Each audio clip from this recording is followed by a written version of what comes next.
हम आपको बताते हैं कि अब तक हुआ क्या है। गाजा पट्टी से हुए औचक हमले के बाद फिलिस्तीनी चरमपंथी ग्रुप हमास के दर्जनों हथियारबंद लड़ाके दक्षिणी इजराइल में घुस आए।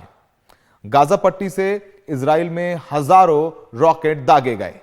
इस हमले में अब जो ताजा आंकड़ा उसके मुताबिक 100 से ज्यादा इजरायली नागरिक मारे गए हैं। इजरायली डिफेंस फोर्सेस ने कहा है कि गाजा से कई आतंकवादी इजरायली क्षेत्र में घुस आए हैं, ऐसा इजराइल का कहना है। इजराइल के प्रधानमंत्री नेतन्याहू ने कहा है कि यह जंग है जिसे वो हर हाल में जीतेंगे।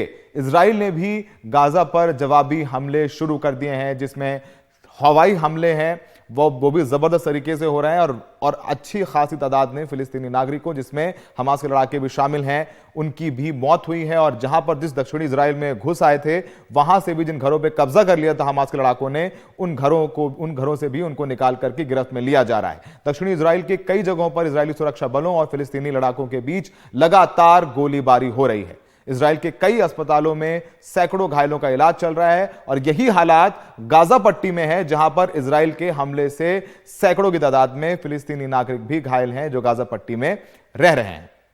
अब आपको मैप दिखाते हैं। मैप के जरिए आप समझ पाएंगे कि ये गाजा पट्टी क्या है, इजराइल में कैसे घुसे, और वेस्ट बैंक और गाजा पट्टी दो वो इलाके हैं जहां पर ये आते हैं। अब देखिए, ये जो आप देख रहे हैं, ये तेल अवीव शहर है, इजराइल आपको नजर आ रहा होगा। और ये जो है सबसे किनारे वो इजराइल का वेस्ट बैंक है जहां पर इजराइल की एक पॉपुलेशन रहती है। और आपको इजराइल के बगल में वो एक छोटा सा एक हिस्सा दिख रहा है।